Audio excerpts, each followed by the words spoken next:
Investors Chronicle.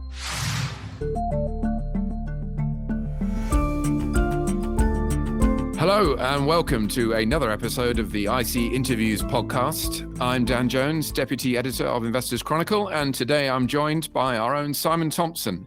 Simon, as most of you will know, is an Associate Editor at the IC, having first joined the publication back in 1998. He has been through the ranks of the company, he's been company's editor, and of course, since 2013, he has been covering smaller companies for the publication, not least via the widely followed annual bargain shares portfolios. Today, we are going to be reflecting a little on 2022. What a year it's been. Once again, a pretty dramatic year, pretty tough year for small cap investors in the UK and beyond. We're also going to look ahead to the next year and start having a think about the kind of things investors want to be keeping their eyes on as the new year arrives, the kind of things investors should be considering in a world of higher inflation and higher interest rates. But Simon, welcome to the podcast. Great to have you here. It's great to be here. And before I sign off for the year, try and give an insight into what I'm thinking. Absolutely. That's what we're here to find out. So yeah, let's start with a broad picture. I won't belabor the point about 2022. I think we'll all be quite happy to leave it behind from an investment point of view. Although that said, as we'll come on to shortly, some companies have still done pretty well, as you yourself have been able to identify. But sentiment overall is pretty poor still. A lot of people are still hunkering down, notwithstanding the better days, the better weeks we've had over the past month or so.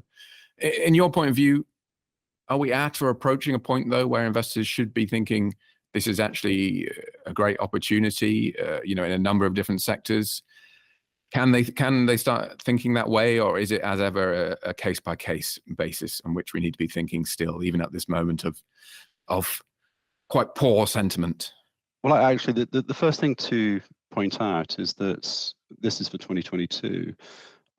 If you go back for the S&P 500 over, history since the index was conceived, there's only been 6 years when it's actually lost 15% of its value in the first 6 months of the year. Well, the 7th year was 2022, it lost 21%.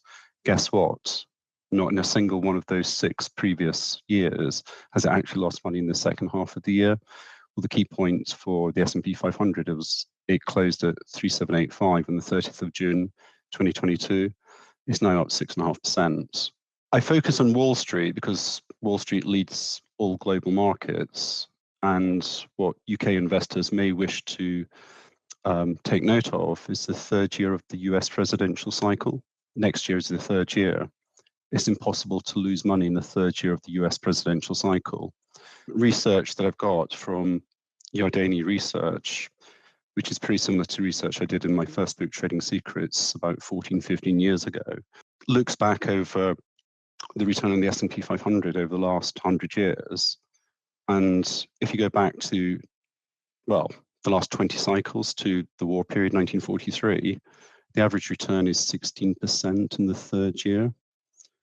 The lowest return is minus 0.7%, and that was in 2015. You just don't lose money.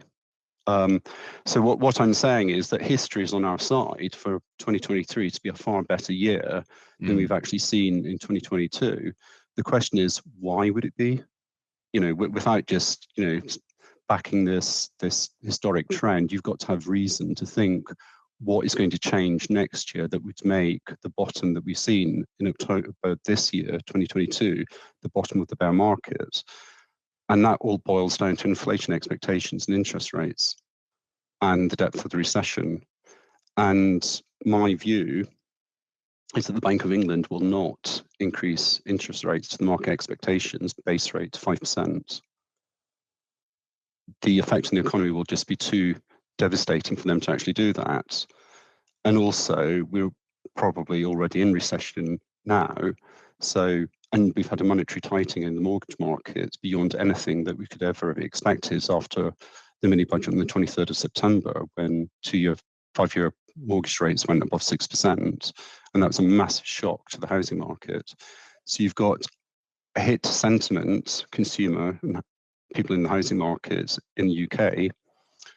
You've got Bank of England that have got the data that's coming through now, and they'll be looking forward thinking, do we actually have to tighten to 5%? The futures curve says 5%. Economist consensus is 4%. If the damage has been done to sentiment enough and people actually start reining in spending, remember over 60% of GDP in the UK is based on the consumer, then those inflation expectations for next year could come down pretty sharply. So if we strip out energy and the housing market from the inflation numbers and just look at core inflation, if people actually start reining in, we could be thinking in 12 months' time about cutting interest rates rather than actually, pushing them up to 5%. And the bond market already is pricing that in, or is it starting to? We've seen a noticeable move in the UK gilt market since Jeremy Hunt actually gave his, it was actually before he gave his budget autumn statement, given what was actually being said by the government about what they were going to do in terms of the change in strategy, that actually placated the financial markets. And at the moment, going into December, we're looking at 3-year, 5-year and 10-year bond yields, gilts, government bond yields at 3%. Now that is massive. That is massively below where they were prior to the mini budget in 23rd of September. They were trading about 3.5% across the 2-year to 5-year to 10-year range. So you wouldn't be having that if the market was expecting inflation to be sticky next year.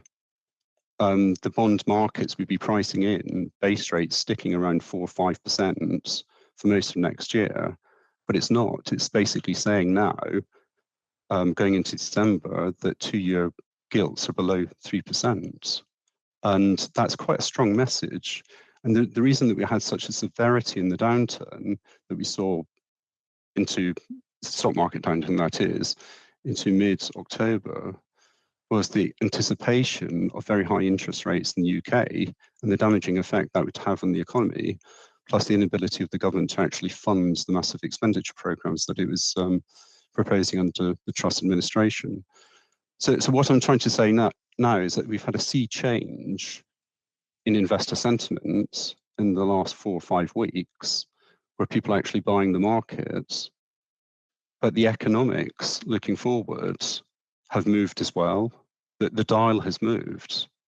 And it's not just in the UK. You can actually look at the US as well. The rhetoric coming out of the Federal Reserve, and the next meeting will be coinciding 13th, 14th of December with the next Bank of England meeting for the Federal Reserve. The rhetoric coming out of the Federal Reserve is, yes, they have to push up rates, and it may go to 5%, their Federal Reserve rate. But the scale of the increases will be diminishing. The medicine has been given out. People have felt the pain. In the US, mortgage rates were 7%, 30-year mortgage rates 7% at one stage in late September. So what I'm trying to say is that the negativity that was factored into the markets with those valuations that we saw in September, October during the market rout is dissipated. And people's view now, looking ahead, the stock market looks forwards, the economic data looks back, is for perhaps lower peak inflation than we were anticipating, 3-4 months ago, and inflation coming down far quicker is the other thing. I don't know what's going to happen in Ukraine. I don't know what's going to happen in the Russian gas crisis. But what I do know is that there's a chance that the whole of Europe will actually get through this winter unscathed, which we weren't thinking about, 3 months ago. 12 months' time, who knows? But the risks that we're facing the European economy are perhaps less now than they were before. I think, as I said at the beginning, sentiment is quite poor, but notwithstanding the last few weeks, but there is certainly the case, as you say, that those weeks could be the start of something better. And I mean, we're here to hear your opinion rather than mine, but I do, for what it's worth, agree that the Bank of England won't raise rates as high as people are expecting, and they've kind of made noises to that end as well. So reasons to be cheerful, perhaps, in that context. I suppose that invites the next question of, what investors should be looking at in terms of how they look at specific companies in this environment, notwithstanding the fact that we may see inflation start to decline next year and rates may not go as high as markets still predict. Do investors need to be more careful nowadays, in terms of the way they look at companies, the metrics they look at, whether that be debt loads, borrowing costs, refinancing positions? Are those things you find yourselves looking at very carefully nowadays? I've always looked at them. I've looking at them far more carefully for the obvious reason that there can be red flags in the current environment that you could possibly ignore or get away with interest rates at 0%. Whereas now with base rate, Bank of England base rate 3%, definitely going up to 4%. That's what I think. Then if you're a company and you're actually borrowing at 2.5% above Bank of England base rates, then your borrowing costs have basically trebled in the last 12 months. And it's significant all of a sudden to the net profit of a company. The things that I look specifically for, I'm looking for companies with stable operating cash flows with high free cash flow conversions. I'm keeping a close eye on debtor days, receivable balances. I looked in the notes of the account to actually double check how many companies are not actually collecting within 90 days their invoices. I'm looking at the liquid ratio on the balance sheets. That's current assets over current liabilities, the ability of a company to actually fund their working capital and short-term financial liabilities.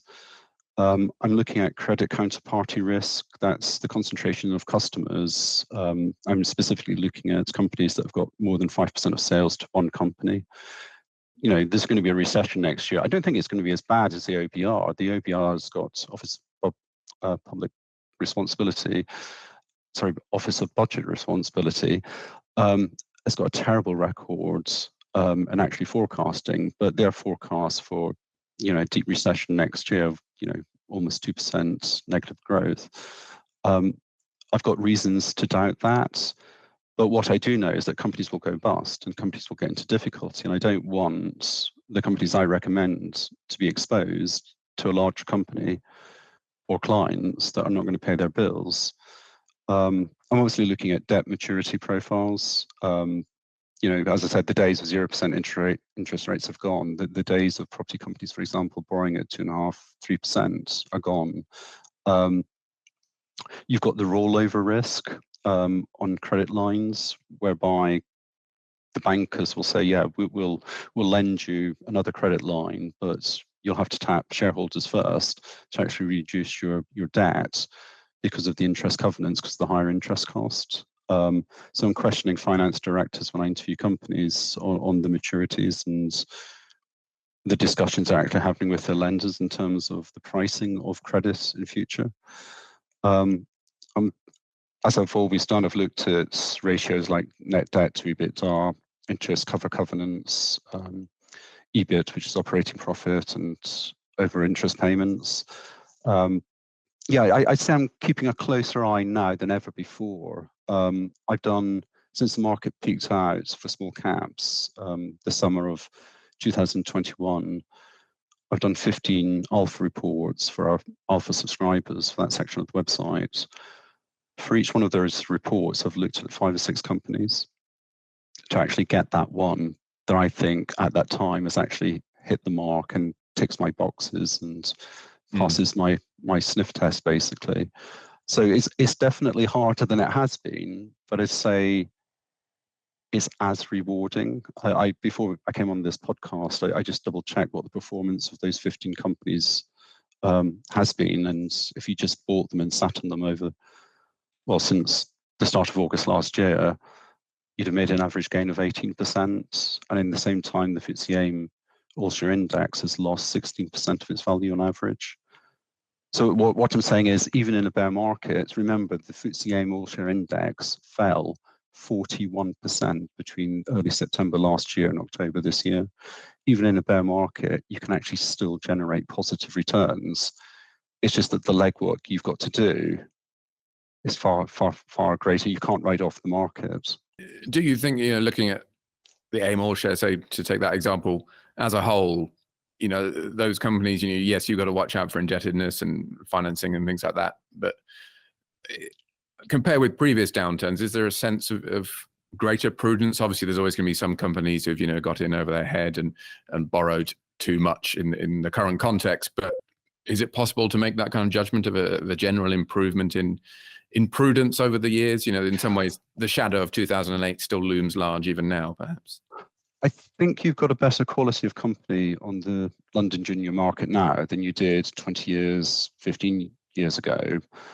The more speculative stocks, you've got far fewer of those. You've got better quality management. You've gone up the scale for size as well. And as a result of that, you've gone up the quality scale. And yeah, I mean, in terms of the corporate governance, it's improved. I mean, it still leaves a lot to be desired in certain areas, but it has improved, which means companies can't get away with some of the things they were doing 20 years ago on the AIM market. But in terms of the financing, I still expect a number of companies to be tapping shareholders and placings next year when their debts come up for maturity and the bankers say, yeah, in order to get this through, we need some equity from shareholders. What about parts of the market? Are there parts right now, this is a harder time, as you say, for investors than it has been for a while. Are there parts of the market, sectors you find are simply too difficult to analyze given all the competing potential headwinds, in the mix? I wouldn't say too difficult, but I've got to take a long time to ascertain a reasonable judgment on the worth of those companies. I mean, it doesn't matter about the quality because it's the sectors they're in. So, for example, a few weeks ago, it was the 2021 bargain share Wednesday Group. It's an agricultural supplier, fertilizer, things like that. And it's done incredibly well. It's had 5 earnings upgrades in 2022. And, the shareholders a few weeks ago was sitting on a near on 50% return. But equally, if you look at 2022 numbers, it's trading on 8 times earnings because it's had so many upgrades. But the question is, sorry, do you want to do something about your slide? Yeah, for the listeners can't see, the automatic lights in this room are just shut off, so I'm sitting in darkness listening to Simon. But carry on, Simon. Sorry, what was I saying? Wednesday Group. So it's had 5 earnings upgrades in 2022, and when you look at the face of it, it's trading on 8 times earnings. Fantastic, but there's no way it's going to be able to replicate that performance next year because the one-off drivers it's had, the spike in ammonia prices that's fed through to fertilizer and various other positive things. So you look next year and it says 14 times earnings. So we're going to have a fairly substantial drop in earnings. But the question is for investors whether or not there's enough left for for multiple expansion, the price they're willing to pay from 14 times earnings to 15 times earnings for 23, in the knowledge that earnings are going to drop because of these one-off factors won't be repeated. And my advice, and I thought a lot about this, my advice there was, well, sell 2/3 of your holding. You'll get all the capital back that you invested, started 2021, ride the rest for free and target, I think it was the all-time highs from a few years back, so another 10, 12% upside. If it happens, great, you've got skin in the game. If I'm wrong and investors react against the downturn in earnings, then at least you've actually taken 2/3 of your profit off the table. And there's quite a few of those where things have gone really well that I've pondered it because you're tempted to be greedy sometimes, thinking, this can continue, but there's always a time to take a profit. The other one that's difficult is property companies, because we're guaranteed, due to the move in government bond prices, a downward shift in valuations. And that downward shift has yet to be reflected in the accounting valuations of all the listed property companies. I did a result today in Palace Capital, which is an alpha report from the start of 2021, and it's still in profit. It's still generating a 10% total return, which is good in light of a market that's down 28%. But the share price has come back a long, long way because people are scared about what's going to happen to property prices. So this is an equation that I do, which readers may wish to do as well. I look at the total valuation of the properties a company is holding. I look at the debt that they're actually, the company has borrowed. You can then roughly work out the net assets, making a few other adjustments. And then you factor in a 5%, 10%, 15%, 20% fall in property prices, or even 25%. And then work out when the share price discount to NAV will be wiped out. And with Palace Capital, I did that equation a few hours ago, and the answer is 27% fall in commercial property prices. Well, the valuers wrote down the portfolio by 6.5% in the latest accounts for the period 6 months to end of September. You're going to take a fairly grim view of where the commercial property market is going if you think property prices are going to fall another 25, 30%, having already been downgraded 6.5%. And I just feel that, for example, for that company, that the risk reward is actually skewed to the upside because it's pricing in an Armageddon scenario that just is not going to happen. And also, going back to what I said at the start of the podcast on interest rates, commercial property has to be trading, or the yield that you want from commercial property has to be a premium to risk-free government bond yields. Otherwise, why hold commercial property? You've got to be compensated for the risk you're actually taking on. And a 27% move or a 30% downward move in valuations for some of these commercial property companies would imply a net initial yields for their current portfolios of 7, 8, 9%. Well, if 10-year, 5-year gilt yields are 3%, I'd say 6% above that is one heck of a margin, and I don't think you're going to get it. My point in terms of the commercial property market is that we've already seen the downward shift in valuations the downward shift in share prices ahead of the downward shift in revaluations from commercial surveyors. And if you're in there for the income and a bit of capital upside, I think it's actually skewed to the upside for the investment. Yeah. But you've got to do a lot of work to actually get to that point. So it's not just a case of buy or sell, it's why, what scenario would actually work. I think that's the essence, isn't it, in some ways, of private investment, doing that analysis on a sector which feels, instinctively, that's a time where people are shying away, where share prices have fallen so far, because everyone knows the news flow around the property market and what's to come for commercial and residential property is not going to be good. But as you say, if you can actually analyze and put some figures on it and work out the difference perhaps in between sentiment and reality, then that's when you can really find an edge. I think they're definitely disconnected at the moment after the sell-off through September, October across the listed REITs. I also see value in specialist funds as well. I've been following one called Augmentum, which is the UK's London Stock Exchange first listed fintech fund. And it's been sold. I put the readers into the stock at just over £1 3.5 years ago in the bargain shares, and it rallied to £1.70. I should have said take profits. I didn't. But the net asset value at the time was 155, 156. So it was a small premium, and the track record is fantastic for that fund manager, Tim Levine. I've done the results, and the stock price has come back to 88 pence. The net assets are 155. It's sitting on 30 pence a share of cash. So effectively, if you strip out cash, you're getting the whole of their fintech fund for less than half its book value.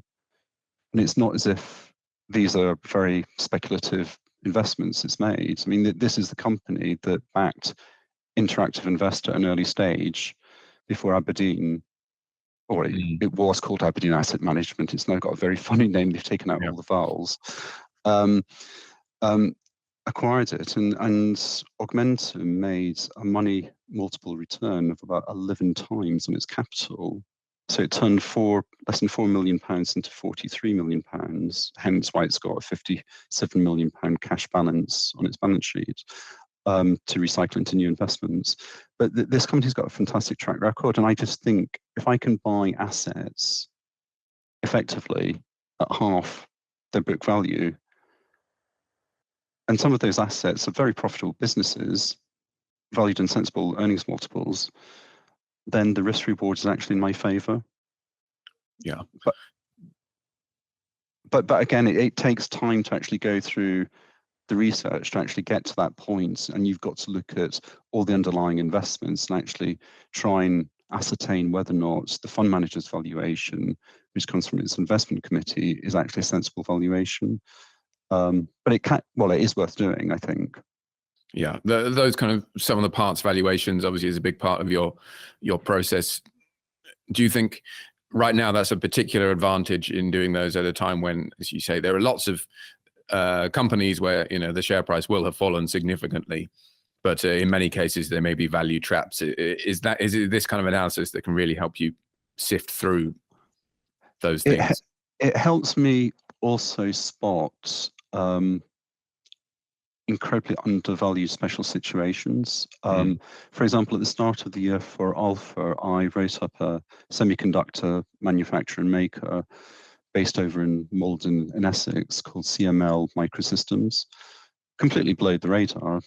65 million market cap, 20 million cash in the balance sheet. They sold a business for bumper profits, returned cash to shareholders. They've got land, which they've got planning applications going through, which will be heard early next year by the local council. They've got buyers lined up to actually take premises that's going to be developed on that land. And when I did my research into the company, I actually worked back from where the shares were trading at and the enterprise value of the company and what the business was actually valued at.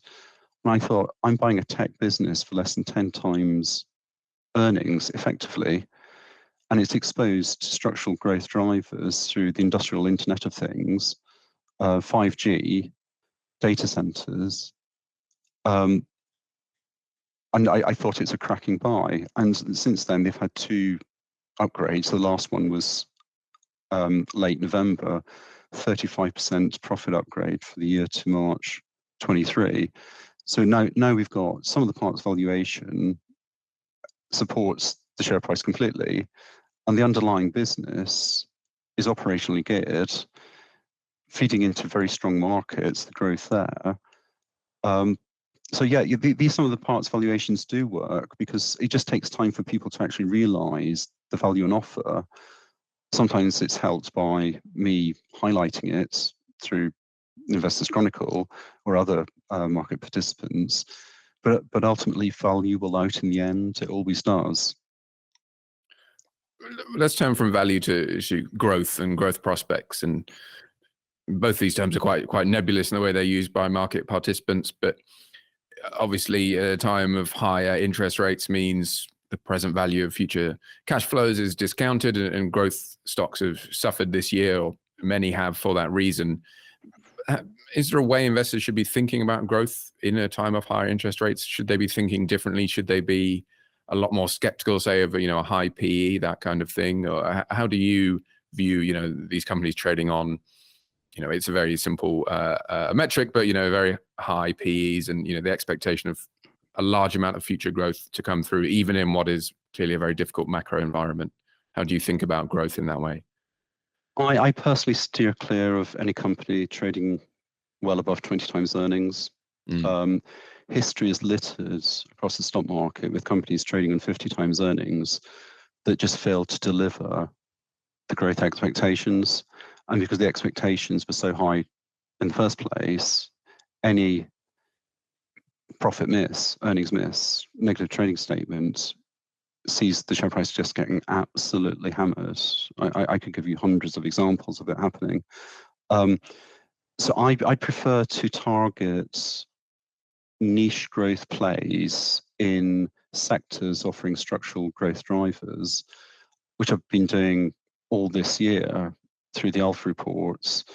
For example, I put the readers into Ashtead Technology, that they're exposed to mechanical engineering for subsea work on wind farms and the oil and gas sector. And they're a leading player in it. So they've got a moat around the business because they've got a dominant market position. I looked at Crestcheck last autumn. It's the old Northbridge Industrial Services. They provide load banks, so transformers effectively, that back up data centers. I mean, the data center market has gone ballistic, and it will continue to do so because, we're data hungry, and their capacity is running at almost maximum capacity. Sorry, their factories operating almost at maximum capacity. They're in an earnings upgrade cycle, and they've got the structural growth driver. But despite that, and despite, I think it's 4 earnings upgrades this year, I'm losing count. There's been so many for that company. The stock is only trading at 12 times earnings. Another feature of that company in Ashtead is free cash flow. I'm looking for high free cash flow yields, 6, 7, 8% if I can, which then underpins a progressive dividend policy, so I can capture 2, 3, 4% dividend if I'm lucky. But also enables the company then to recycle the cash flow back into the business, so you create this virtuous circle. But it's important for these companies then to have a high return on capital or return on investments, and I'm looking for a return on capital of 15% or more. Crestcheck is nearer 20% is the figure that they generate. I'm looking. All of these things basically protect profits. Yes. And that's the key thing. We do not want earnings expectations to be missed.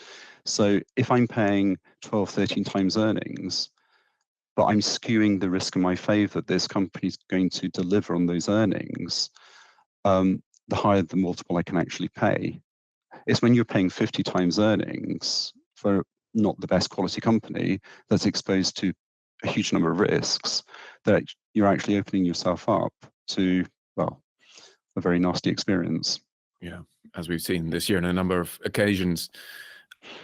Looking at the AIM market in general, clearly, as we've talked throughout this podcast, the focus is on stock specifics, as it should be. But do you feel there are, the AIM market is a lot more widely followed than it used to be, but are there sectors as well as individual companies that are still perhaps under-recognized, at this time or in general, across the market, across AIM? So yeah, I think because some people have been burnt in the past from the oil exploration companies, and they're more speculative, that they've steered clear away from them, and it's created pockets of value. And I've been following those quite closely this year, and even more so now, given what's happened in Ukraine and Russia, with energy security being a huge issue for Europe and the West.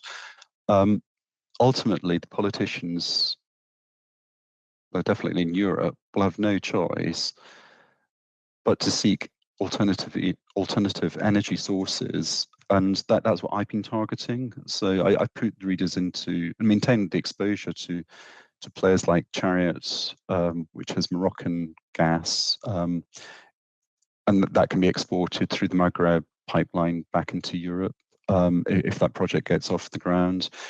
You've got a North Sea oil and gas play called Jersey Oil and Gas, which is effectively being run by the former team at Ithaca Energy, who proved incredibly successful there. I focused on Nigeria as well, Sanleon Energy. which is doing a huge deal over there. And I know that the oil price has come down because in throughout November, because of concerns about China, COVID, and potentially OPEC actually ramping up supply rather than actually cutting supply. But ultimately, the long-term outlook for oil and gas is still incredibly positive. And if you can actually buy into companies that have got an operating break-even of $30, $35 a barrel for oil, and Brent is trading at $90, there's a huge margin there. The other areas that I think are less understood than they should be, but they will become understood, is battery metals. I put readers into a company called Trident Royalties, which has got a royalty over the Thacker Pass project in the Nevada desert in the States. What I don't think readers have actually, well, not necessarily readers, but investors have realized is that energy security in the States is such that basically all the production there is going to go to the US. The United States are very protective of their industry. So you've basically got a guaranteed market for these battery metals when that scheme is up and running next year. Copper as well. I mean, sure, the copper prices come down. That's indicative of global recession. That's why it's called Dr. Copper. But if we were going to get renewable energy projects off the ground and take up the slack from fossil fuels in a meaningful way, we need vast amounts of copper produced to do so, which is why I've maintained exposure to the likes of Metal Tiger, which has got licenses over the Botswana copper belt, and also has a stake in Sunfire Resources, an Australian listed company that's got operations over there. So what I'm saying is that these companies are very undervalued at the moment because people are too risk averse. They're not actually aligning the long-term fundamentals of the end markets these companies are targeting and will actually fulfill with the current price. Obviously, oil and gas, miners, as you say, they are volatile, which creates opportunities, but also these are areas where investors, if they're not careful, can experience some serious blow-ups. It can be hard to, I think, from a private investor point of view, sometimes to work out, which of these mines and rigs and what have you are actually going to prove fruitful. So how do you kind of guard against those risks as best you can? How do you sort of approach that unknowability, if you will? I mean, the first thing to say is if you can't live with the volatility in a share price, I mean, just look at the historic share price graph, and if it's too volatile, just walk away. You've got to be able to go to bed at night and sleep, and take it for given that in the oil and gas exploration sector, you will see down moves of 25%. Yeah. You're not buying, and actually even in large caps, Shell and BP, just look at the long-term graphs there, it's painful.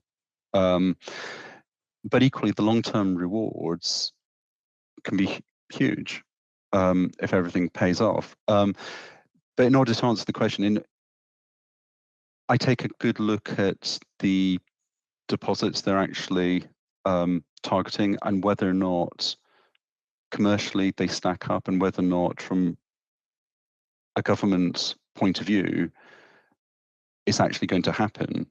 Because you'll see across many parts of the world companies with a great idea, but ultimately then these projects never really get off the ground, and all they do, these companies, is burn cash, and then they've just got a big hole in the ground that never makes money. Management is important, is incredibly important, and that's why I said Jersey Oil and Gas. It's the former Ithaca team, and their track record is fantastic. Those are the major things, but ultimately you're getting excess returns because you're taking greater risk. And as long as you understand that and are happy with it, then I can see from the companies I've mentioned some quite substantial long-term gains potentially to be made. We're coming to the end of our time, unfortunately, but before we wrap up, I do want to touch on bargain shares, 2023 bargain shares. Obviously, that's still a couple of months away. This is the end of November we're recording, but have you started thinking about that? And can you perhaps give us some, not a specific preview, but maybe a taste of what are the kind of things that you're looking at or you're starting to consider? I'm considering thematic approach and couple it with Ben Graham's criteria of balance sheet strength, etc. The problem with the thematic approach is if the theme is so strong, then it's not going to fit into the bargain shares because the shares are going to be trading on a multiple of net asset value already. Sure. But I have identified some companies, and I don't want to give much away, to be honest, that would definitely fit the criteria and are below the radar. You've got to do a lot of searching, but I'm paid to do that. Yeah, I'm definitely looking for 10 small caps, below the radar small caps that fit the criteria, and hopefully will do make decent returns. I mean, the 2022 portfolio hasn't been a vintage one. It's up 10% in total. The AIM market's down 20, and the FTSE All Share Index last time I looked was down roughly 7% on the same period. So it's outperformed. It hasn't produced a fantastic return, but in the circumstances of what we've had this year, I'm not overly disappointed, to be honest. No, I think that's definitely very, very fair. A lot of people would bite your hand off for 10% this year, I think. We have, unfortunately, though, come to the end of our time. So thank you very much, Simon, for taking the time to discuss your thinking with me and with listeners. Join us again next time for another IC interview. Thank you and goodbye.